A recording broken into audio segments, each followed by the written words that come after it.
straight away. I haven't used his name. Hello, this is Nathan Reports. Today I'm joined by Adam Smith. Adam, first of all, how are you?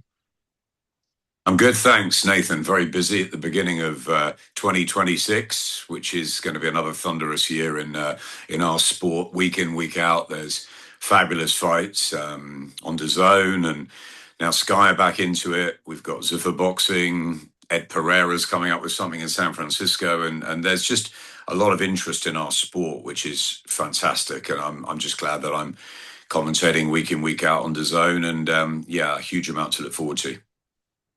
So, the first question I wanted to ask you, Adam, is what are your thoughts on Tyson Fury recently come out of retirement again? Obviously to fight Makhmudov. What do you think is at stake for both fighters there? Well, we love having the Gypsy King around, don't we? There's no one quite like him, and there hasn't been anyone quite like him in the last couple of decades. He's box office entertainment, isn't he? Love him, hate him, listen to him, turn him off, watch him. He makes noise, and he is. His charisma on a stick, Tyson, and I love the fact that he's very open about his mental health struggles and that he's come back from a very, very difficult situation. He was on the top of the mountain, world heavyweight champion, sort of crashed down, had his difficulties, but he's very honest about that. And I mean, I remember seeing him when he was about 25 stone a few years back and thinking he was never going to get in the ring again, let alone become a champion. And look what he's done since, the Wilder trilogy and the great nights around the world, America, Wembley, the Usyk fights. It's fabulous. We all want to see, obviously, Fury and Joshua fight at some point. We can't really go to boxing with AJ at the moment after the tragedy of what happened in Nigeria. And, our thoughts, prayers, the whole of boxing is wrapped around Anthony at the moment. So we don't know what's going to happen in his situation, whether he fights on. Obviously, that's the fight that the casual fans want to see and have wanted to see for a long time. But I think Tyson just loves being in the boxing ring. I think it's his home. I think it's his safe space. He loves training.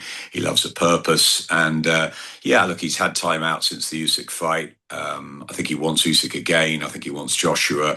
I think he wants to become heavyweight champion of the world all over again. And he believes he's got plenty left. I was with him at an event about 6 weeks ago, and I thought he's in really good shape already. So I expected it to happen. I also expected a comeback opponent like Arslanbek Makhmudov, who I think is the right sort of test for him after so long out of the ring. And at this stage and age, it's about his legs really more than anything. So Makhmudov's not the quickest, but he hits hard. He's tough. He came off that win over Dave Allen. So he's a very good opponent, and on his best day and on Tyson's worst, he could give him real trouble. But I think, a 70% Tyson Fury should be able to deal with Makhmudov and then move on to the likes of your Fabio Wardleys, your Daniel Dubois, maybe your Usyks, and obviously the Joshua fight if that happens. So I'm really pleased to see Tyson back. I'm pretty close to Spencer Brown and the team, and yeah, I think boxing's a livelier place and a more exciting place with Tyson Fury. Boxing's about storytelling, and there's no better story than Tyson Fury's had. So yeah, it's a pleasure to see him back, but we'll have to gauge on what happens in April and see whether he's still got the reflexes and the speed, because we know his style to be able to cope at elite level as a heavyweight. There's no sign that he doesn't. The Usyk fights were close. He lost them, and those are the only defeats on the record. And although I still think John McDermott beat him back in the day, we keep that one quiet. But he's had an unbelievable career, and he's going to go down in history as one of the greatest heavyweights that's ever lived, and certainly of this generation. Joshua and him have completely dominated from a British point of view and really from a world point of view until Usyk came along. So yeah, I'm really pleased to see Tyson back and excited to be there.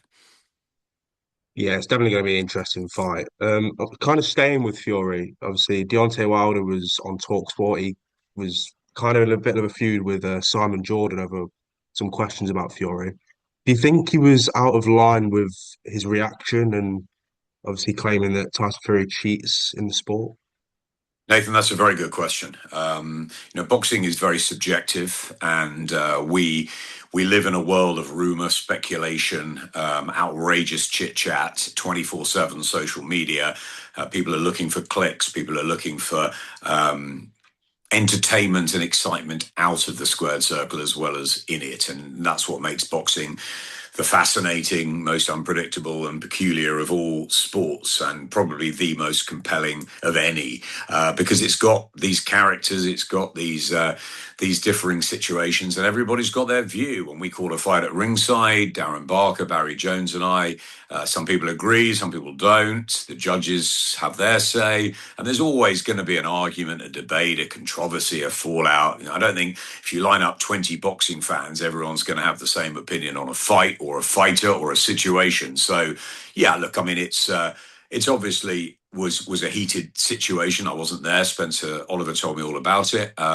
I mean, I work at TalkSport. Actually, ironically, I'm normally in there on a Tuesday afternoon, and but I was not there for that. I did host the press conference at Glazier's later on, and Deontay and Derek were very calm and respectful for each other. So, look, Deontay's going to have his way of dealing with the defeats in the trilogy.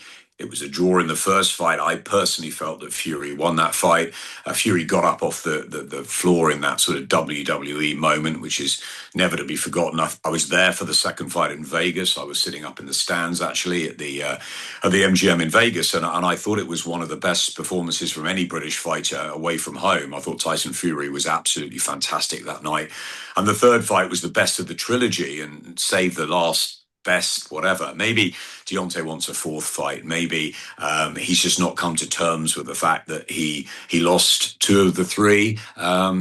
Maybe he believes deeper that there are more conspiracy theories, controversy. Maybe he believes that, and that's his opinion.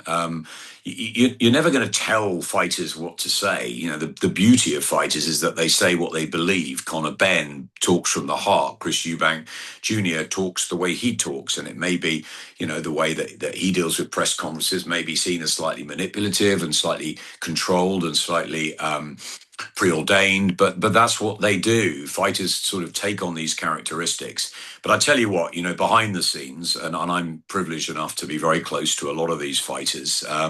They're a really great bunch of guys and girls. They really are. Katie Taylor's a very good friend of mine. Tasha Jonas, Terry Harper, so many of the women.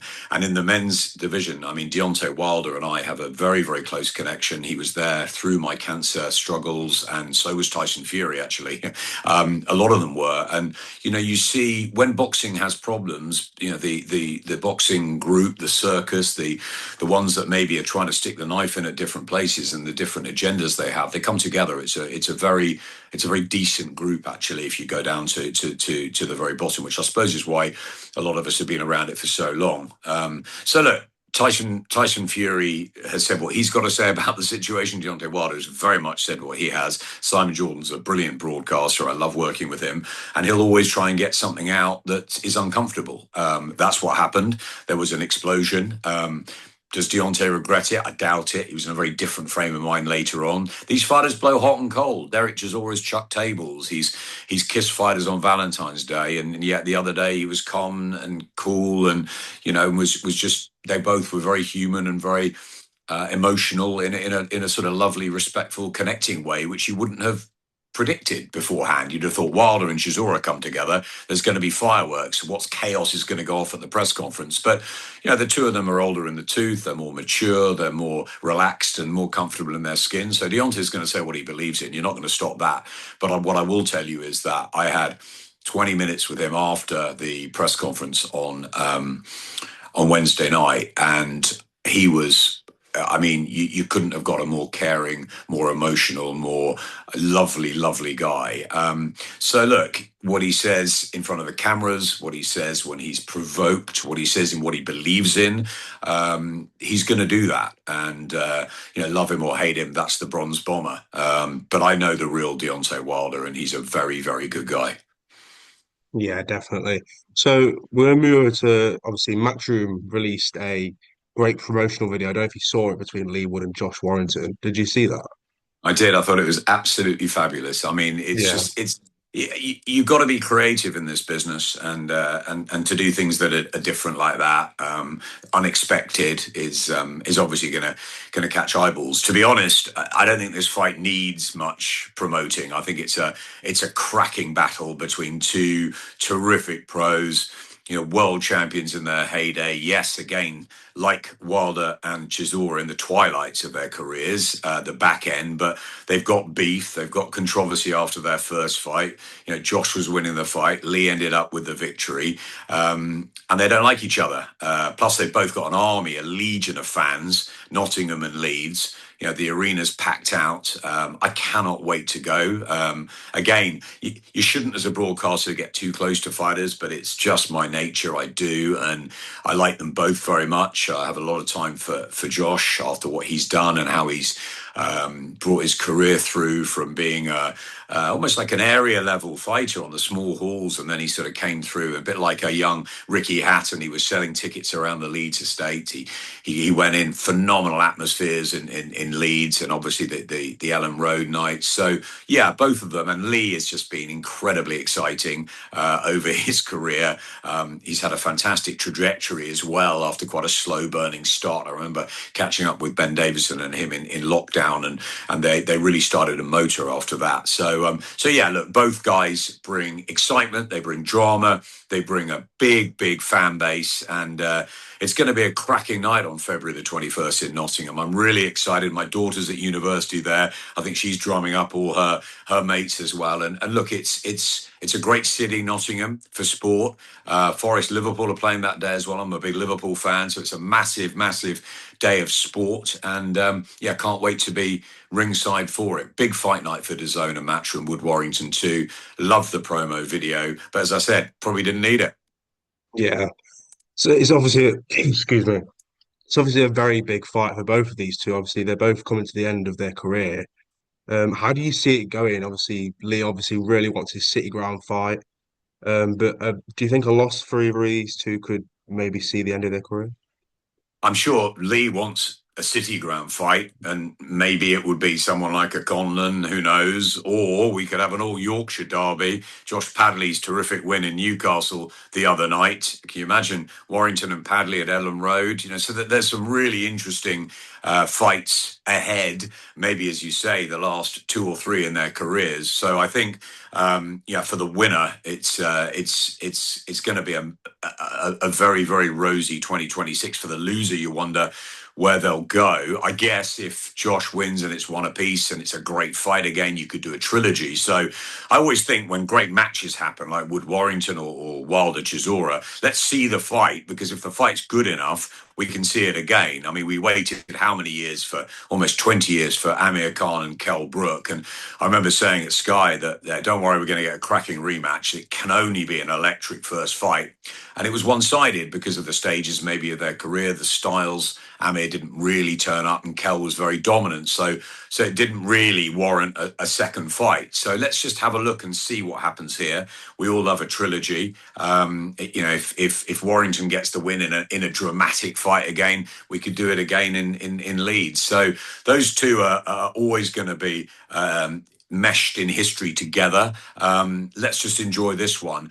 I don't know who's the favourite going in. I think it's a 50-50. I mean, obviously Leigh got the win last time, but Josh Warrington was winning rounds, and there's no doubt he can do the same again. I think if I look at their form, Josh hasn't been dazzling in a while, and Leigh obviously had the loss to Kakachi. So I think it's a real level playing field. Both are world champions of the past. Both are exceptional talents. Both are very hardworking and disciplined fighters. Both have got good corners, good trainers, and as I said, great fans. So yeah, maybe the Nottingham angle gives Leigh a slight advantage, only slight, because there's going to be a huge amount of Leeds fans there. Josh Warrington won't mind that at all. But remember, he did have that difficult night in COVID when he was out of Leeds. So I don't know. Is the home advantage going to be just that little difference between the two? Don't know. It's just a fascinating one. Too close to call, and that's why we've got to watch it.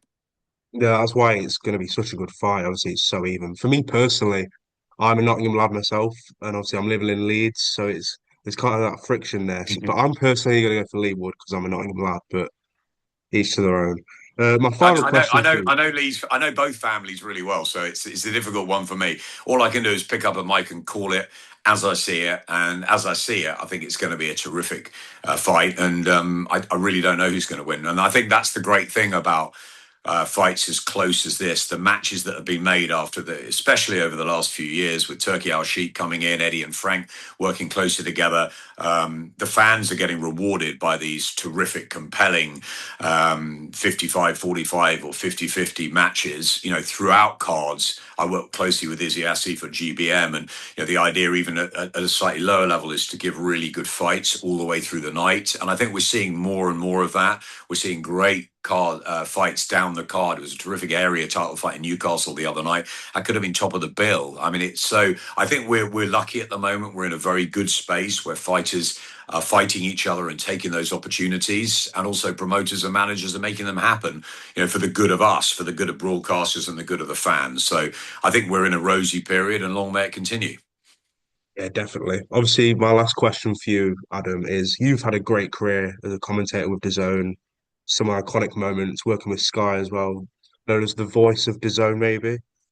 What are some of the highlights of your career that you look back on and say that you're really proud of being there and working in that environment? Well, the first thing I'd say is that I've never done a day's work, and I don't mean it like I've never worked. I work very, very hard at preparing, at being on site, at being around my various roles over the years of presenting, reporting, commentating, producing, running the team at Sky, all my different roles. I've worked incredibly hard. However, I don't think I've done a day's work in my life. And I think if I have any advice to anyone that's young, like yourself at university, my daughter's at university, I've got two other teenagers at home. I say, do what you want to do what your passion is, go with what your heart tells you. And I was 8, 9 years old when I was just fascinated by sport. Not necessarily just boxing, it was every sport: football, cricket, tennis, darts, horse racing, snooker, golf, anything you could throw at me. I wanted to talk about. I wasn't very good at sport, but I watched so much.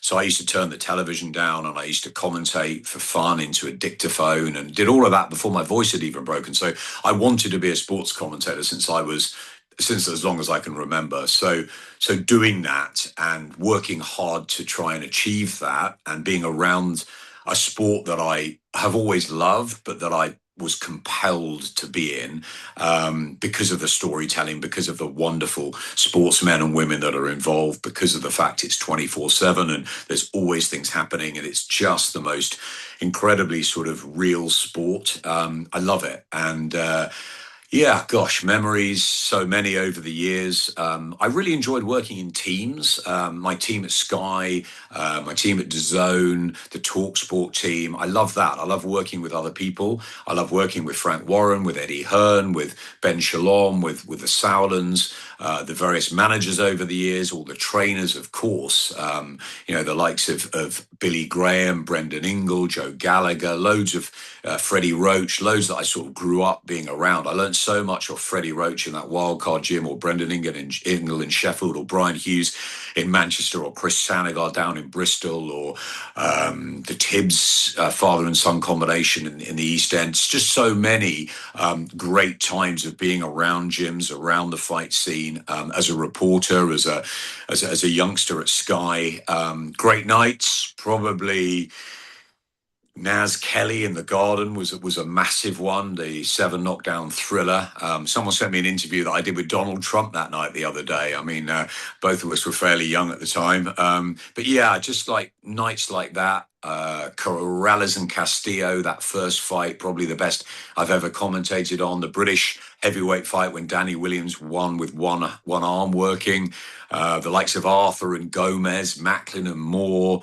AJ's career, AJ Klitschko is a huge one. Obviously, Fury events, just so much. And I think probably the thing that I look back on at Sky, my time at Sky, is not just what great people were there and what a great experience and opportunities I had, but what we did with women's boxing. I think that I was always a massive fan of Katie Taylor's, and then when Katie turned professional and Eddie and Barney Francis, my boss, said, right, we're going to go with women's boxing. That was like an opening for me. I just thought, wow, I've been sort of brought up by a mother and sister, pretty strong characters. And I thought, this is a real opportunity. We got Kate Abdo coming in now, Kate Scott, to present. We had a fantastic team of women on the boxing team as directors, as producers.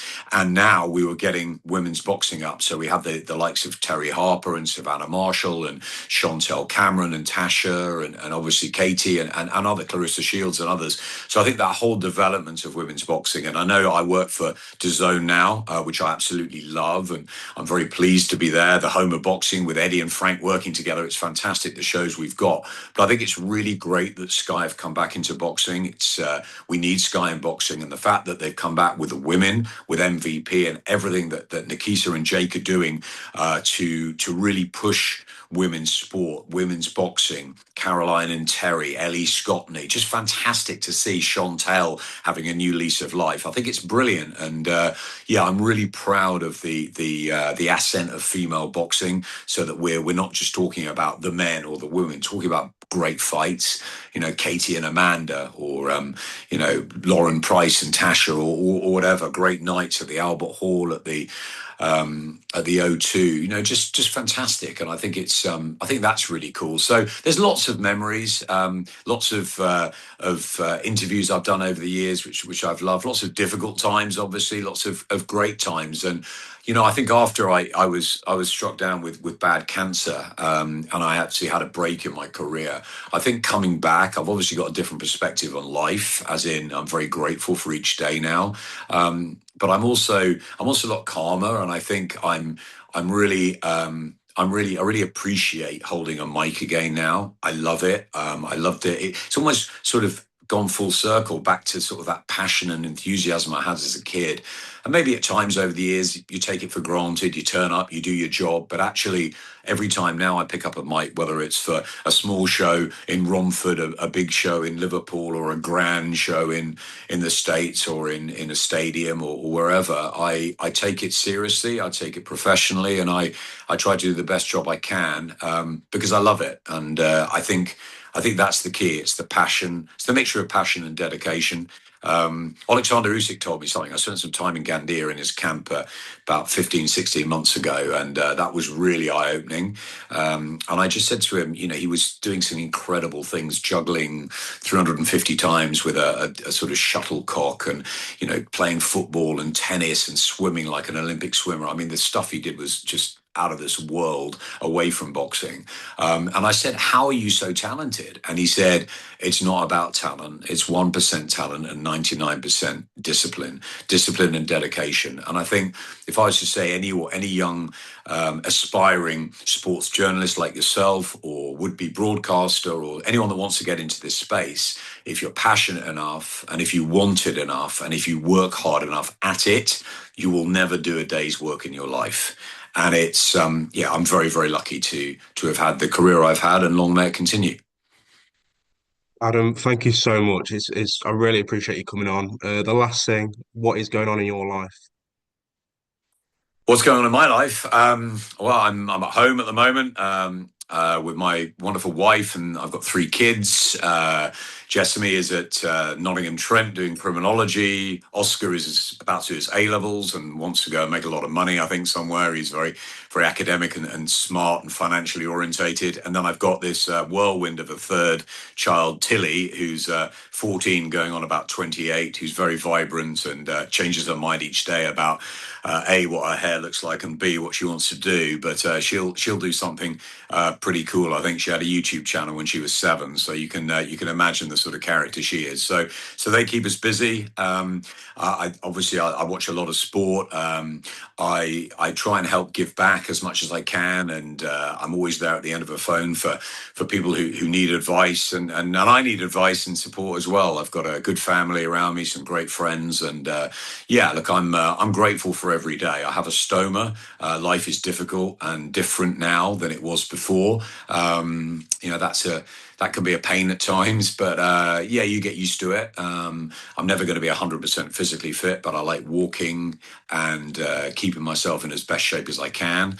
And I'm just very grateful. I feel blessed by the doctors both the therapists and the physical doctors who helped get me through the worst time you can imagine. You know, I was in 4 hospitals over 3.5 months. I then had 3.5 months of chemo. I mean, it was a year of really, really testing myself, and I didn't think I'd make it on a couple of occasions. So I'm really grateful. I'm grateful to all those people that have helped me, my amazing GP that sort of keeps me going on a basis, and my incredible family. So I'm very lucky to have good people around me, and I just want to do what I love and give back and enjoy each day, one day at a time, as much as I can. And so it's a lot of gratitude. I think I've learned a lot about myself. I think I'm quite a different version of myself from the version that was sort of running around at Sky and probably a bit more 24/7 there. I've learned to balance myself a little better. And I'm enjoying my freelance work with DAZN, with TalkSport, with the Voice of Boxing, going around with Andy Levada, who's a brilliant producer cameraman, and we got a cool channel going, and and just doing the odd different event. It's a lot of fun, and as I said, it's just great to be doing my hobby really, which has been watching and enjoying sport, and particularly boxing. So if they get me a mic, would I like to have another crack at the darts or a crack at tennis? Maybe. There's still, I'll always have ambitions, and even if I don't do that, maybe I'll do a bit more writing or something like that. But yeah, I'm lucky to be alive, and I'm very fortunate to be recovered now and in a good place. Perfect, Adam. Thank you so much, and hopefully we can speak again soon. Cheers, Nathan. Cheers. Cheers. Take care, mate. Bye now.